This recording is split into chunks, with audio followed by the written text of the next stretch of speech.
You know, one of the benefits of living in Thailand is that you meet so many different people. That's if you get out and take the effort to do so.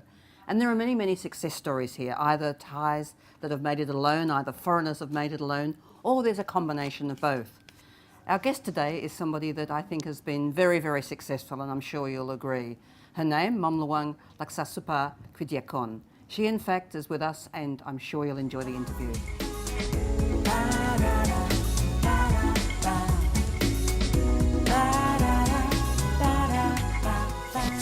I met Kunlak some few years ago now, and I was always amazed at how much she did in what seemed to be a short space of time. I guess we got on immediately because she actually had studied in Canberra. Her family were in the diplomatic service in Canberra.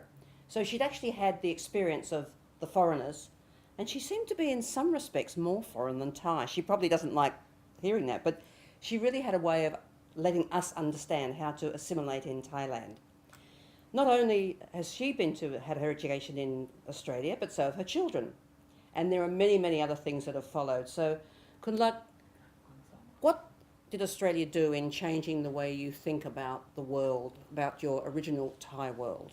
Well, I think it's enlightened me a lot, you know, an expose of the way of thinking, of even doing my business eventually, and how I think in the process as well. So it's a fantastic experience.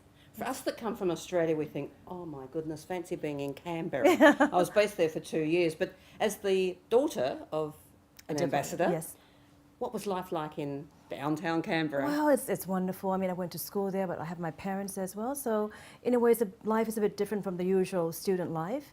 But I've learned both to be with Australian students and with the foreign diplomatic circle and the Thai students as well. So, when you look at the Australian students or the foreign students, and then you look at the Thai students, in reality, is there much difference?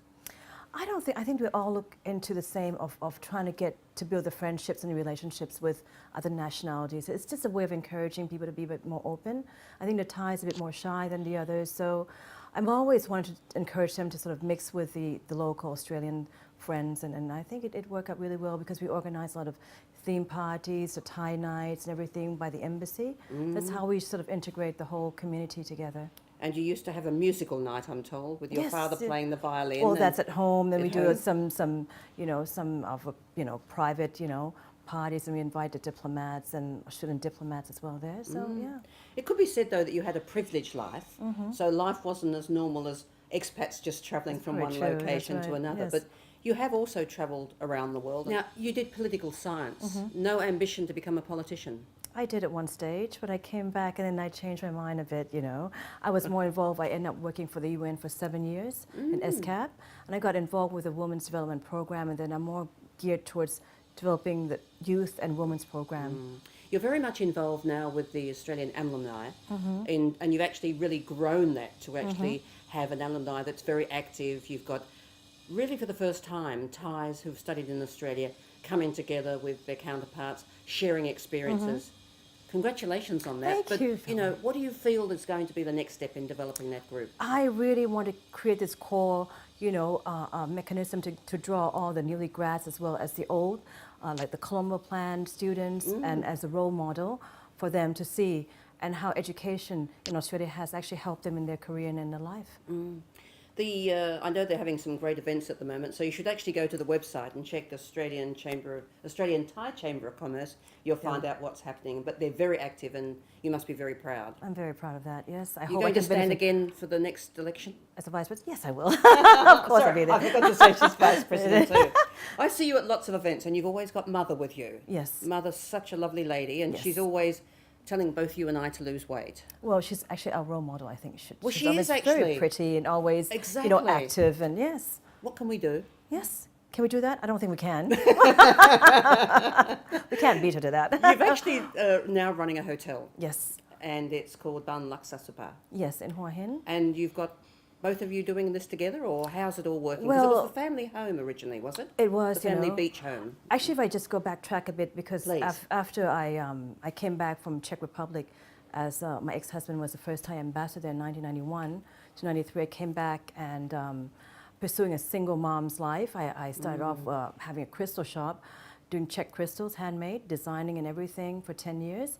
But again, my passion wasn't into the selling bits.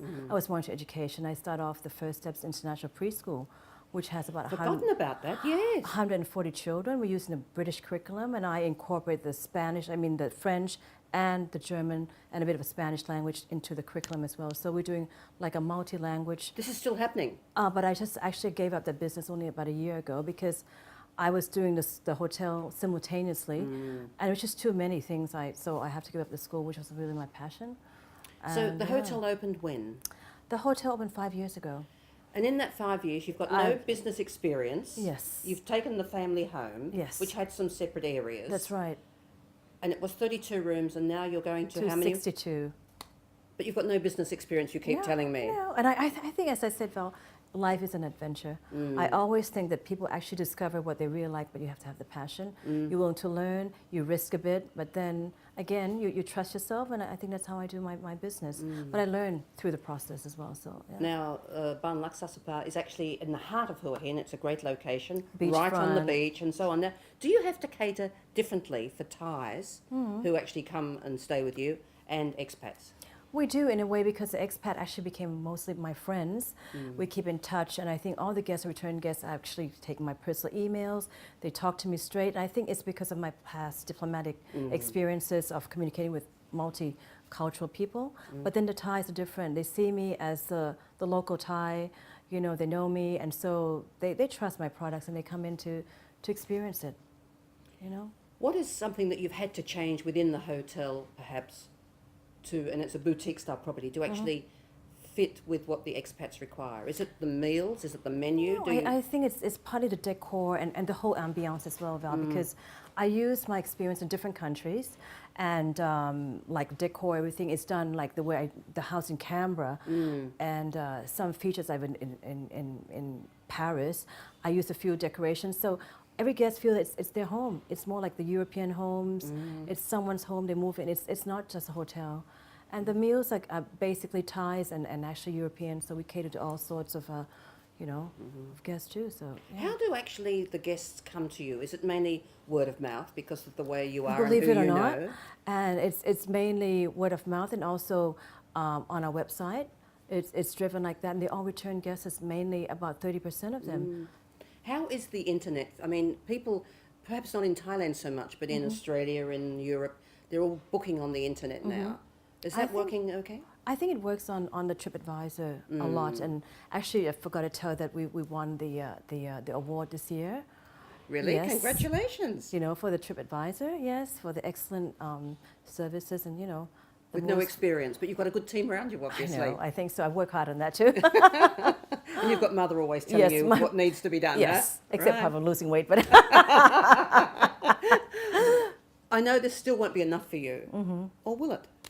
well, I look into the future. I still feel that there's a need for education. I still, my passion again is back to education. I'm thinking eventually to develop this, even with the alumni, with AusCham, to do more internships and having Australian students coming over here and do a bit of these cross-cultural thing, or even open another school in Hua Hin. Right. Never know. Well, as they say in Australia, this is one hell of a lady. She's got so much to offer. She, in fact, has given so much back to students, not only her own kids, but much more.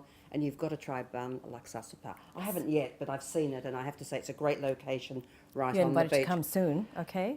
After we've been to Turkey. Okay, that's a promise. That's a So promise. thank you for joining us today, Thank you, and Val. look forward Thank to you. seeing you next time in For Hua sure. Hin. For sure. Thank Thank you. you. Thank you.